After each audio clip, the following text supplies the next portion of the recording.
Honorable judges who are listening, teachers, parents, and students who are seeing this.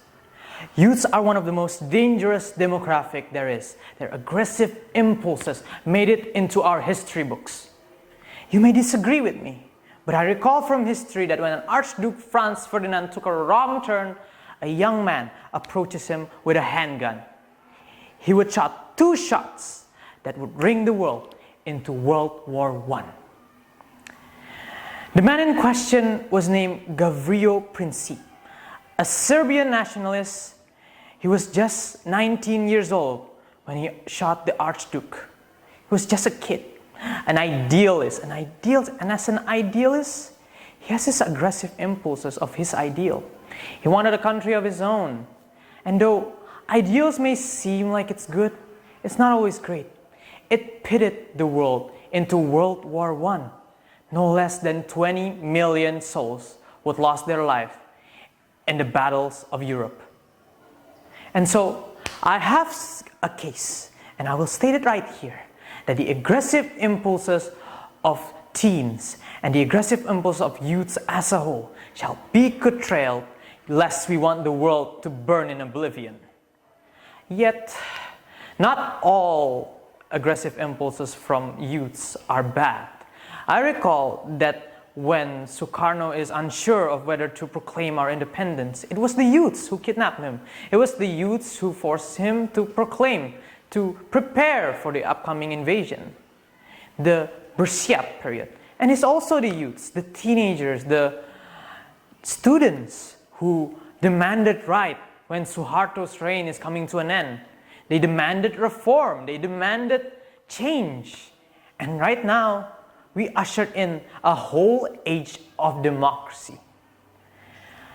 I know, it isn't just the youths. The world that Gavrilo Princip found itself in is a world that is dying. A world order that is almost 100 years old. And a lot of mistakes made the places of Europe the way it is. And a lot of places made 1998, where Indonesia is. I know it isn't fair to take responsibility of the actions of our forefathers.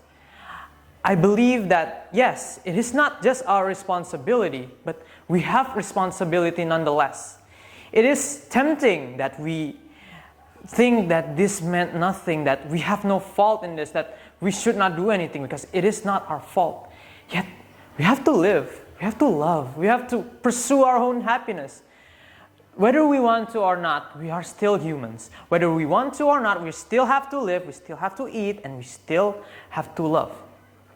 And so, as members of society, we teenagers, as much problems as we have, as many problems as we have, we should take responsibility of our actions. I know, it's not easy. We teenagers are one of the most volatile creatures, one of the most emotionally unstable beings there are. Again, our aggressive impulses scares our older people. The Romans feared the youths. When Catalina, a famous Roman politician, wanted to stage a coup and bring down the republic, he called upon the youths. That made people scared. And so, when Marius took over, he extended conscription to the youth so they may die in battle. There's a lot of pressure in us, the next generation. There's a lot of pressure on us. Our parents and society as a whole wants us to be the best, to be better than them. Even though sometimes we just can't. Sometimes perhaps we just don't want to. I don't like this whole conception of success. I don't like this whole conception of toxic success, that if you have money, if you have status, that you will be happy. No.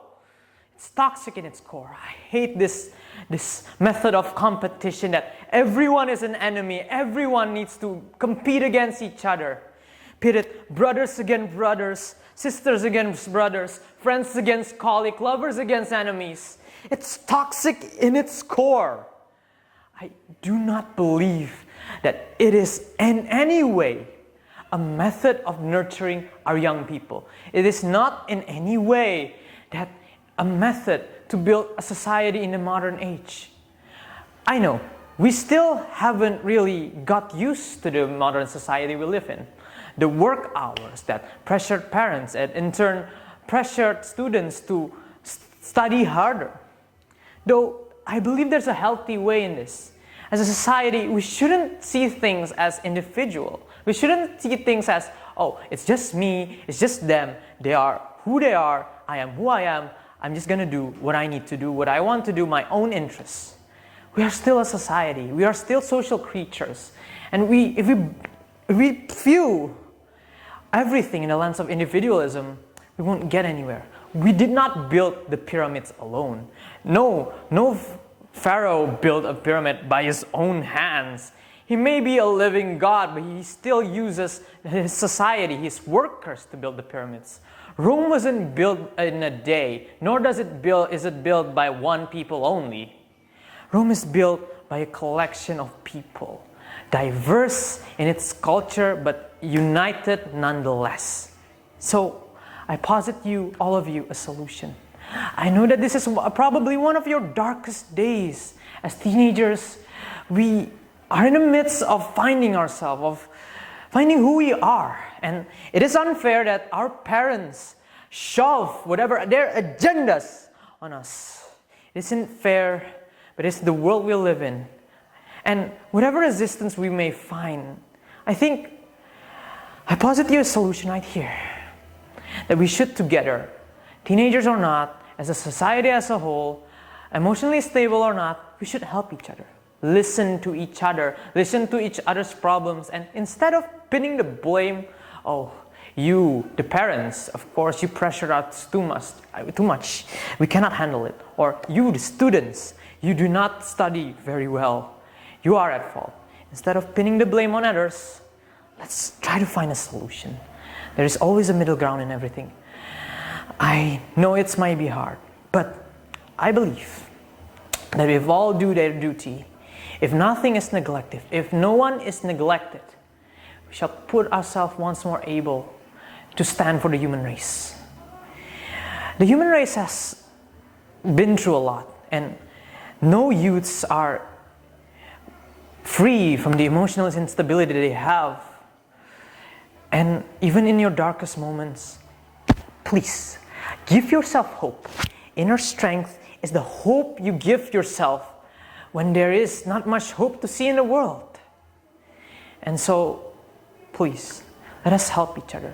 And if you want to say something, please. I would listen, and we should listen too. And for my friends that are in their darkest stage, for my friends that are struggling right now, I wish you good luck. I will help you however I can. And for my dearest friend right now, Miss Pion, you are one of the most creative person I ever seen. And though you have many struggles with your parents, with your school life, and with perhaps your social life too, I wish you the very best. I will always be your friend, your loyal friend. Thank you. I am Benediktus Ariel Wiryawan Widjanarko from Kesatuan Senior High. I hope this message reached to all of you. Thank you.